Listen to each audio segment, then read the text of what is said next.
Tonight will be on the law.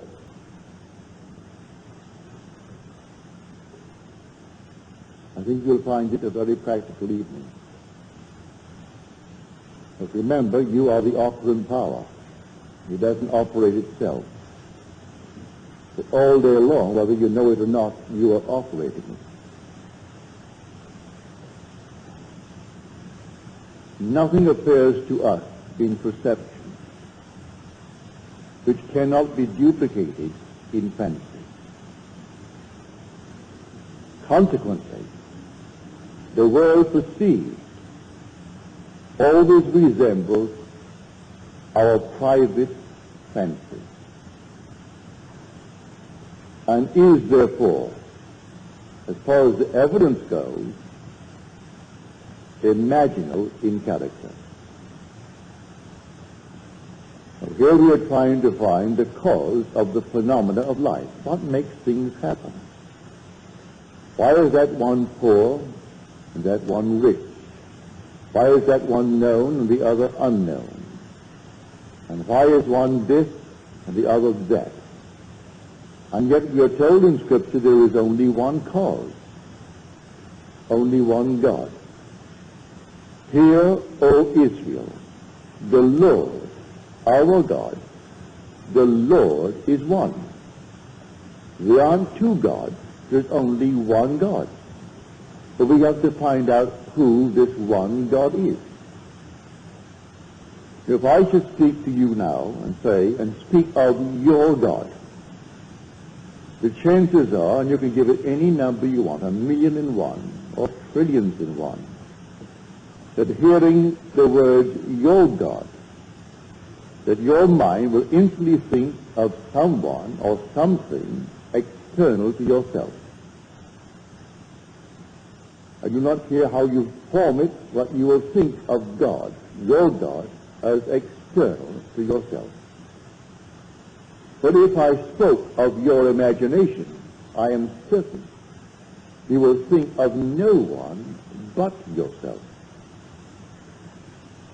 Could it be that your imagination is the God of Scripture?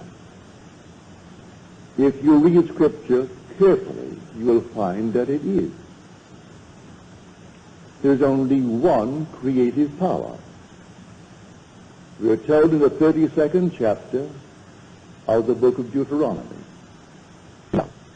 that I, even I, am He, and there is no God beside me. I kill, I make alive, I wound, I heal, and there is none that can deliver out of my hand. From this we see that the creative power of the world, the creator of the world, is like pure imagining in ourselves. He works in the very depths of our soul, underlying all of our faculties, including perception. But he streams into our surface life, least disguised, in the form of productive fancy. So you see anything here through your senses. Shut your eyes, close your senses completely, and you can reproduce it in fancy. Does it teach me anything? Well, I'll tell you, it'll teach you everything if you'll believe it. If I can get you to accept the true God, the only true God, which is your own wonderful human imagination. Does Scripture teach it really? Yes, Scripture does. And the word of the Lord, the word translated Lord, is the Hebrew Yod He Vav He.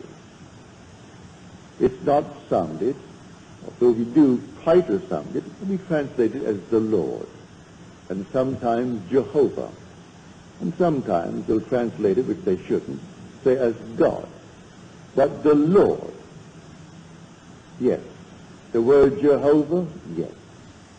Well, the word Jesus begins Yod He Vav. So here we find the same root in the word Jesus.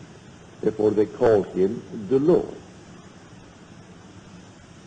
And the word of the Lord came to Jeremiah, saying, arise and go down to the potter's house, and I will let you hear my word. So I went down to the potter's house, and there he was, working at his wheel, and the vessel in his hand was spoiled, that he was making of clay. But he reworked it into another vessel, as it seemed good to him to do. Well, the word potter, you think in terms of a man. I know in little Barbados, where I was born, I would go up to the potter's field. And there he was, working these things out of clay. Things where we would put the normal water into it, and in some strange way, it chilled it. You could always depend upon a nice cold glass of water if poured from what we called the monkey. It was a thing made of clay, had a little clay top, and an open thing like a huge big teapot, but made of clay. In the hottest moment of the day, if you poured it from that clay, it was always nice and cold. And so I could see him now form the entire thing with his hand. But in Scripture, the word potter means imagination. You'll find what I've just quoted in the 18th chapter of the book of Jeremiah. You'll also find it in the 64th chapter of the book of Isaiah. Thou art our Father, our potter. Who is the Father? Well, the Lord. Well, the true translation of the word Lord, which is Yod He Vav He, is I am. If I should go to the people of Israel and say to them, the God of your fathers sent me unto you, and they ask me, what is his name? What shall I say? Say to them, I am. That is who I am.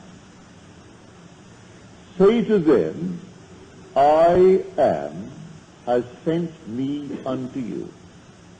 Not the Lord has sent me unto you, or Jehovah has sent me unto you, or Jesus has sent me unto you, for these always takes the mind outside of self.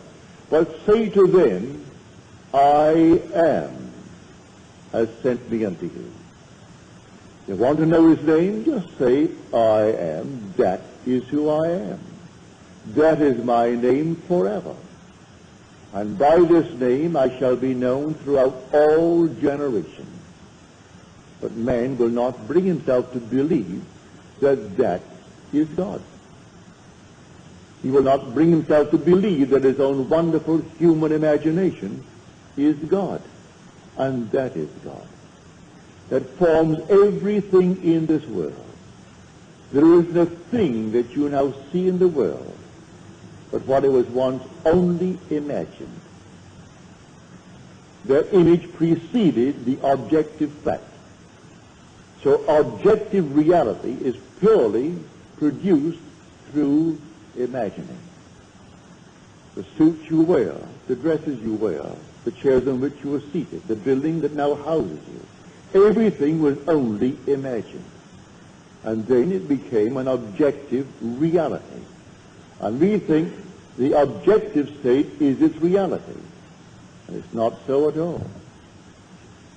That which is the imaginative image is its reality. Destroy the objective fact, I can reproduce it from the imaginative image. It is all within us. Our own wonderful human imagination is the God of Scripture.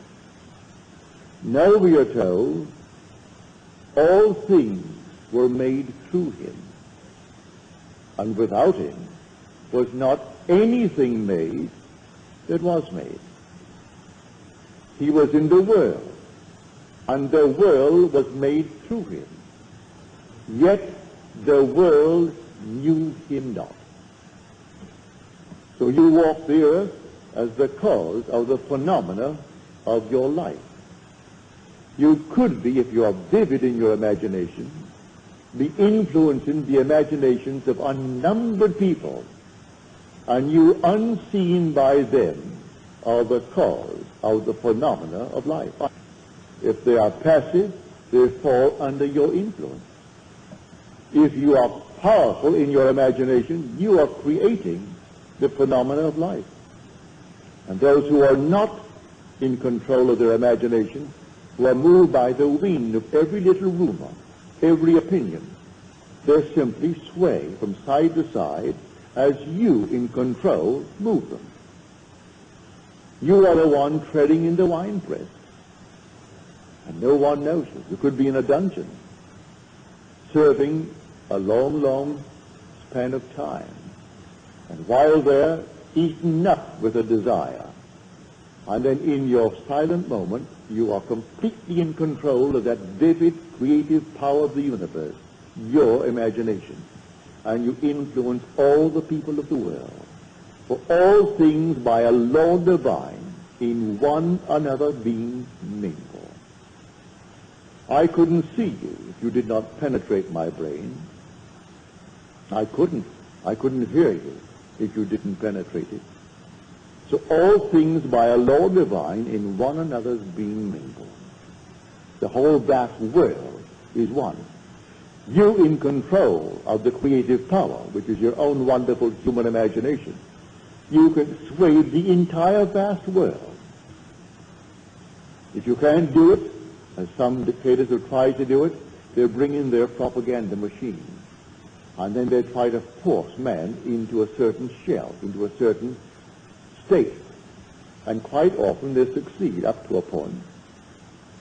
But you, without the aid of any machine in this world, you can change the structure of your world by the control of your own wonderful human imagination. That is God. That is the Lord spoken of in Scripture. That is Jesus. Or can you imagine? Well, that is God in operation. God only acts and is in existing beings or men. But how does he act? As I imagine. I imagine anything.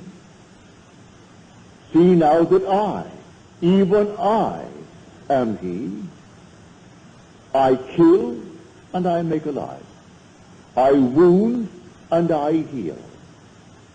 And none can deliver out of my hand.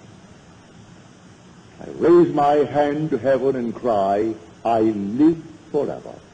That's the immortal you. It cannot die. When you say I am, it cannot die. It's not confined to the little garment that you're wearing. That's a mask that you put upon yourself that you may be seen in this world of shadows. But you are not the mask that you wear. You are an immortal being, and that immortal being is God the Father, as spoken of in Scripture. But I would like you to begin to feel it is simply I am. And by that, imagination. You can sit down this very moment and begin to dream the most glorious dream in the world concerning yourself. At the moment of the dream, reason denies it. Your senses deny it. But if you dare to assume that assumption, that you are already that in its fullness, and persist in that assumption, it will harden into fact. Blake said, I met Isaiah and Ezekiel, and I dined with them last night. And I say to Isaiah, do you really believe that an assumption will harden into fact? He said, all prophets believe that it does, but today not very many are capable of an assumption of anything. They change from moment to moment. If I could dare to assume that I am what at the moment reason denies and persist in my assumption in a way that I do not know and I need not be concerned about, it will actually find the necessary means to externalize itself within my will. That I know from experience, and Scripture teaches it from beginning to end. This is the law that came after the promise. The promise came first, and that is irrevocable. No one can fail in the fulfillment of the promise. You will awaken one day as God himself, and you will know it. That is the promise. But while we are moving through this vale of tears, we have a law, and the law is the law of assumption. If I dare to believe that what I have said will come to pass, and not question it, well, go your way, it will come to pass. Here's a simple thing. My father, in a little tiny island, it's only 21 miles long by 14 wide. That's where I was born.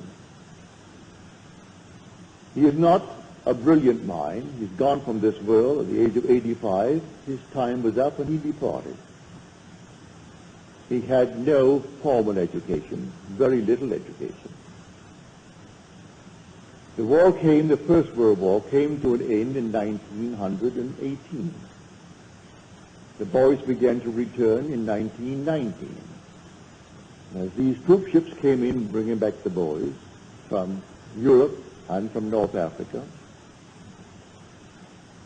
he heard the officers, the captains, and the stewards discuss the next World War. I can hear my father now. For in 1919, I was born in 1905, so here I am, 14 years of age. And all of us are now growing up, young men. And my father said, we'll have another war in 20 years. It'll break in 1939. Mother said, Joseph, why do you say that? Look at all of our boys. They'll all be ready for the war. Why do you say that? And there were 9 boys, 1 girl. He said, it will happen in 1939, 20 years. He even named the 2 sides and placed Italy on the side of Germany and Japan on the side of Germany, leaving England and France and Russia. He didn't mention the others. They were, naturally, he took it for granted that America would come in to defend the liberties that we have inherited from England. What we now call the Bill of Rights. All this is part of the foundation of that English-speaking world. And he thought, well, now America will come in at the appropriate time, but in 1919 it will break. Well, on September the 1st, 1919, it broke. I was driving through from Montreal. I just spent 2 weeks on the Canadian border. Went into Montreal, and I had, well, champagne and stout. It's a delightful drink, by the way. And so I had a few of those. We got into the car and started back. And on the way back, here comes the radio, and here's the news. England has just declared war on Germany. Germany moved on Poland. England had a treaty and declared war. That was September 1919. Now, my father was not a prophet, but he firmly believed in his assumption. He was treading the winepress in this tiny little island called Barbados, 21 miles long by 14 at its widest point. So you don't have to be in a palace. You don't have to be in the White House. You don't have to be in any prominent place or the Vatican. Someone in a dungeon this night is treading the winepress. And who knows what's going to happen when she has tread the winepress. It is always happening because he waits on us just as swiftly and as indifferently when the will in us is evil as when it is good. For I kill and I make alive. I wound and I heal. I do all these things. I make the wheel and I create. the world. I form the light. I create the darkness. It's told us in Isaiah. There's only one creative power. Don't think for one moment there are two gods, like a God and a devil. The devil is only the negation, the doubter in this world. But the positive creative power of the world is your own wonderful human imagination. That is God. So as you're seated here, God is seated here. And where are you going to go to find him? You can find him no place other than where you are. You'll never find him outside of yourself. Approaching you, as some people are talking about it today. I turned on the radio thinking I'm going to see the blast off to the moon. I thought I had Channel 4. So I sat back in my easy chair. Oh, I didn't know what time it was going to come on. It said maybe 10 minutes to 10. So I turned it on at quarter to. And here comes this so-called prophet. He's from Australia. And he's being questioned by someone else. And he's giving all the interpretations of the prophecy of Scripture. And I wonder, is this an insane asylum or something? And here he has given me all these little dates. Why Israel won in 6 days the last war, rather than others, because Israel always rests on the 7th day. Of all the nonsense in the world. And he is actually, before a past, undoubtedly a large audience, maybe not last Sunday morning, because it was an important thing with the boys casting off to the moon. I thought I had Channel 4 and I had Channel 5. So I sat there waiting, maybe some weather has delayed the thing, but I thought it was 4. And after 15 minutes of this nonsense, I got up and checked, and I missed the blast off. Completely gone. Luckily, it was a replay, so they replayed it later, and I saw the blast off. And this goes on every Sunday morning, and then they call him an authority, and he so smiled, he so loved that. You are an authority on the Bible. Well, you never heard this nonsense in your life. Well, that is it. I'm telling you of the true God. God became as we are, that we may be as he is. And that God is your own wonderful human imagination. So when you say, I am, that's God. There is no other God. He literally became as we are. Our every breath is the breath of God. But he does not in any way interfere with this level of awareness and compel us to be good, compel us to be kind, compel us to be anything. We can exercise the talent, no matter what mistakes we make, what horrors we make in this world, and we have done it, and are still doing it in this world. And who suffers? Only God suffers. What you say, but I am suffering, that's his name. Forever and forever, he has no other name. It's not Jehovah, it's not the Lord, it's not Jesus. It is simply I am. That is the Father. And so I'm telling you tonight, if you really believe it, you can start now, this night, and change the world in which you live. Start with your own environment. What would it be like if it were true that I am now the man that I would like to be, or the woman that I'd like to be? And then simply define it as clearly, for the word potter simply means to mold into a form. The first definition is imagination.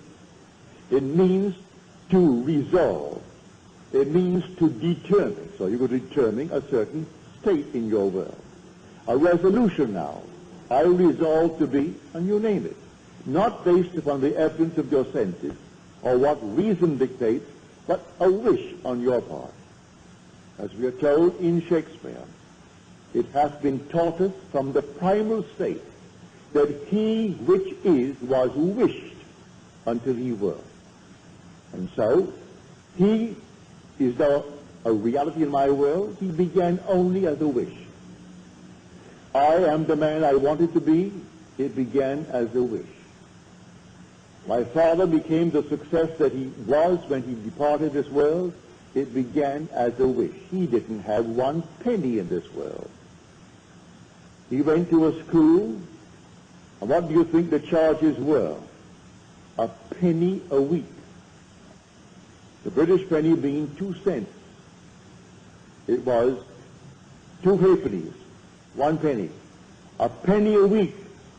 And many a week, his father, being a very, very heavy drinker, couldn't find the penny to pay that fabulous scholastic fee. But he came out and started without a decent education, but he had a dream. And he always had the dream. And when he was toppled from a small little partnership, 2 of my brothers went to see the 3 men who actually maneuvered the entire thing. And they asked, why? What happened to Daddy? Why did this thing happen? You know what one of them said to my 2 brothers? You Goddard throw your hat too high. Well, you can't throw it high enough, I tell you. Who in this world is more entitled to any exalted state than you, when housed within you is the only God? So they said, you Goddards, throw your hat too high. He wanted us to always remain based upon the level where my parents began in this world. That was not my father's dream. So the partners all died working for other people at small little salaries. And my father died working only for himself and his son at the age of 85, and left 10 children, each financially independent. So they threw the hat too high, did he? If he had lived longer, he'd have thrown it even higher. That was my father's dream. So do not let anyone tell you to be satisfied with this, that, or the other. It is the God in you that gives you desire. You wouldn't eat tonight if you didn't have a desire. And who is desiring? It is God desiring. Desiring constantly to transcend himself. And so tonight, you dream noble dreams. I am telling you, those who are coming here, and those who have been coming through the years, New York, San Francisco, and elsewhere, they're now beginning to really come into a head to awaken to the truth that I have been telling you through the years, that you're going to discover that you are God the Father. Thou art our Father, yet our potter, and we are the clay in thy hand. The day will come, you'll discover why he calls this the clay. We are emotional filters, and we bear the marks of our prevalent emotions, and he allows these marks, good, bad, or indifferent. He does not in any way dictate what I should entertain as a thought. All right, entertain it. So I want to feel sorry for myself and go out and eat worms. Go and eat the worms. Have some more. That's exactly what he does to all of us. No compassion whatsoever. Not to think for one moment that he's going to stop you in the act. He allows you to completely run your own world, as it were, and make all the mistakes in the world. Thou hast delivered us into our iniquity. And the word deliver in Greek, in Hebrew, and in Latin means to melt. He has melted us and melted us into our iniquity. So we are so much a part of it, we can't even separate ourselves from these infirmities. He allows us to be delivered right into our iniquities, as told us in the 64th chapter of the book of Isaiah. Read it carefully, and you'll see this vision that possessed these men who were qualified to hear from the depths of their own souls. But they heard it as adumbrations. And then came the understanding of these shadows, these foreshadowings. And the day will come that everyone in this world will discover he is God the Father. And because he is the Father, then there must be a Son. And that son is David. David is the Christ spoken of in Scripture, but man doesn't know that yet. I am telling you from experience, I know it. And one day you're going to actually see the Christ who reveals you as the Lord, who is the Father. So David is called, not in Scripture, that the thing is going dead again. All right. Here is start back. Is it back? Yeah. So I'm telling you, there's only Father and Son in this entire wonderful story. Well then, who then is this David that is the Son? David is the sum total of all the parts that the Lord, I am, has played. He is the resultant state. And you've played all the parts, good, bad, and indifferent. And having played all the parts, then the sum total, the resultant state comes out, and there he stands before you. And he is David. David is the resultant state, the Christ, the anointed one of the Father. And it takes him to reveal you as God the Father. And everyone is going to have this experience. There's a lady here tonight who had this experience back in November. Said, I came upon this beautiful youth of sheer innocence, about 13 years of age, ruddy of complexion, as described in the 16th chapter of 1 Samuel. And he came to me and he said, you are in the fatherhood degree. And I said to him, how do you know? He said to me, I know. I know. And then the vision faded. Then she said, I had this experience. I saw 3 men walking towards me. They were all with a heavenly smile on their face. As they approached, they so resembled each other they could be triplets. They could be brothers, but triplets. They were so completely alike as they approached. And one had an infant wrapped in a blanket. And he came towards me and placed it in my hand. And I took the infant, and I knew it was my child. Now, 2 days prior to this experience, lying on my bed, I saw these heavenly colors of, well, purple, sort of the amethyst color. And then as they faded, it formed into the most wonderful, brilliant star. I'm looking at the star when suddenly the whole thing faded, and 2 days later came these 3 messengers bringing the infant child. Well, that's told us in the book of Genesis. Abraham sat in the heat of the day, as he sat in the tent, and 3 men appeared to announce to him that he would be a father, in spite of his advanced years. And Sarah, it has ceased to be with her after the manner of women. This is all beautiful imagery. It's all you. You are the Abraham. You are the Sarah. And the Isaac is the child that is given as a sign of your birth from above. And so here she had the most marvelous experience. She knew the child was hers, and 3 messengers so alike they looked like triplets. And then the star that preceded the entire thing by 2 days.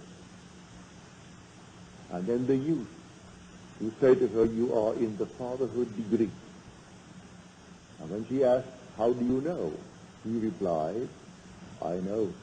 And then affirmed it by the second statement, I know. So I tell you, the law came after the promise.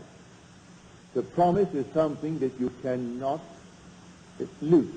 No one can lose it. You could be the most horrible dreamer in the world, and that's all we are anyway, dreaming these fantastic dreams, and some are horrible. But you cannot lose the promise. You can work the law beautifully up to the extreme. Does not mean in any way you're going to earn the promise. The promise comes in spite of your use of law. But while we're in the world of Caesar, why not understand the law and use it wisely? Every moment of time you must be watchful, aware of what you're imagining. To try to change circumstances before you change your imaginal activity is to struggle against the very nature of things. Because your imaginal activity is actually producing objective reality. And so until I change that which is the cause of the phenomena of life, I'm going to reproduce the same thing in my world. So start tonight to change it by changing the imaginal activity. So here, Fawcett said, and I think it's a very marvelous statement that he made, the secret of imagining is the greatest of all problems, to the solution of which all should aspire. For supreme power, supreme wisdom, supreme delight lies in the far-off solution of this mystery. There are so many facets to it. Here I stand, and I say I'm all imagination. But am I really here based upon the evidence of my senses? Can I not block out what my reason and my senses are dictating and be elsewhere? Can I not imagine myself to be elsewhere and view the world from there? Instead of wanting to be there and viewing it from here, which tells me I am not. Well, try it. You can be any place you want to be in this world. Man must be wherever he is in imagination, for man is all imagination. So I will simply imagine myself to be elsewhere, if that's where I want to be, or to be other than what I am, if that's what I want to be, and view the world from that assumption. Go forward and prepare the place. He says, wherever the sole of your foot shall tread upon, the same gave I unto you. Wherever the sole of my foot treads, he gives me. For they don't remain here all the time if I want to be elsewhere. And the elsewhere need not be spatial. It could be in a financial manner. It could be in a social manner. It could be in any manner. And so I would dare to trade on a different level. I would dare to assume that I am that which I want to be. I'm treading on it. And I must be wherever I am in imagination, for I am all imagination. Man is all imagination, and God is man, and exists in us, and we in him. The eternal body of man is the imagination, and that is God himself. The divine body we call Jesus is your own wonderful human imagination. And you beat him morning, noon, and night by the misuse of your imagination. He bears all the stripes of man. But he's only your own wonderful human imagination. And he is the immortal you. And one day he will awaken in you, not as another, but as you. That these fellows go forward believing that some strange thing is going to happen, and he's going to come out of the clouds and shake their hand. They'll wait forever. When he comes from within, because he is within. Do you not realize that Jesus Christ is in you? Unless, of course, you have failed to meet the test.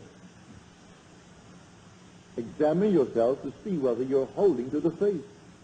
Jesus Christ is in you. Do you not realize that you are the temple of the Lord and the Spirit of God dwells in you? If he dwells in thee, why look on the outside for him to come? When he comes only to awaken within thee, because he's already within thee. He awakes within thee as the very being in whom he awakes. And then I see confirmation of that when I see the resultant state daily. And this handsome, wonderful, you can never want and paint. Oh, they can attempt it, but you can't paint or sculpture the beauty of David. He's beyond description. Something alive that you cannot describe. That's the resultant state of all the parts that the Lord has placed. And who is the Lord? I am He. So you're told you will die in your sins unless you believe I am He. Now this believes in an external God. You'll find it so much easier to stick him on the wall and cross themselves and get London genuflect. That's done. Did it for today, therefore my work today is done now. We'll do it again tomorrow. Meanwhile, I go about my business doing all kinds of nonsenses with my imagination, and I think I serve the Lord. It's not something you do once in the morning before some little thing on the wall. It's something you do 24 hours a day. You carry it right into the dream world with you. And there your reactions are, as they should be when you're awake here. That you're completely in control of your wonderful human imagination, for that's God. That's the creative power of the world. So take anyone, wherever he is, and just try to lift him up to something other than what he seems to be, if he wants to be other than what he is. And they ask him to persist to the best of his ability in that new assumption, and to feel it as you would a suit of clothes. It's new when you first buy it, wear it for a week, it's old stuff. The first day you put it on, you think everyone knows you're wearing a new suit. And really no one does. But you do, and so it's what you do. And so after a little while, it's an old suit. So put on the feeling. It's like something new when you first put it on. And wear it. And then after a while it becomes so natural. And then it objectifies itself in your world, and you'll become exactly what you've assumed that you are. For an assumption, though false, if persisted in, will harden into fact. You try it. Who would have thought an insane person like a Hitler or a Stalin could, by a mere assumption, rise to the height that they did and actually control intelligent men and women, 100 million Germans, the other 200-odd million Russians. And they could destroy them with impunity, kill millions with impunity. They weren't put on trial. Yet both were thieves and robbers before they actually moved to that position. Stalin was a bank robber and served time for it, and yet they honored him over the years he was there, knowing all along he was insane. Well, you can't conceive of a man called Hitler sane. He was just as insane as anyone could be. But he did assume, and boldly assume, and he lived in it. That's what I mean by this strange, peculiar law that kills and makes alive. And it wounds and it heals. It makes the dark and creates the light. It forms the wheel and still creates the road. It does all things, and no one can deliver out of its hand. So it's entirely up to us. What are we going to do with this creative power in the world when we ourselves are that power? You don't say you're going to take it from outside and use it. We are the power. We are the creative power of the universe. And that power, the world calls God, but in calling it God, in calling it Jehovah, in calling it Lord, they are missing the point. Because they put it on the outside. If you really know, read the 3rd chapter, the 14th verse of Exodus. That's where the name is beautifully described for us. And when I come to the people of Israel, and I tell them, the God of your father sent me to you, and they say, what is his name? What shall I say? Say unto them, I am. That is who I am. And when you go to them, you just say, I am. has sent me to you. And that is my name forever. And by that name I shall be known throughout all generations. But Israel finds it difficult to keep the king.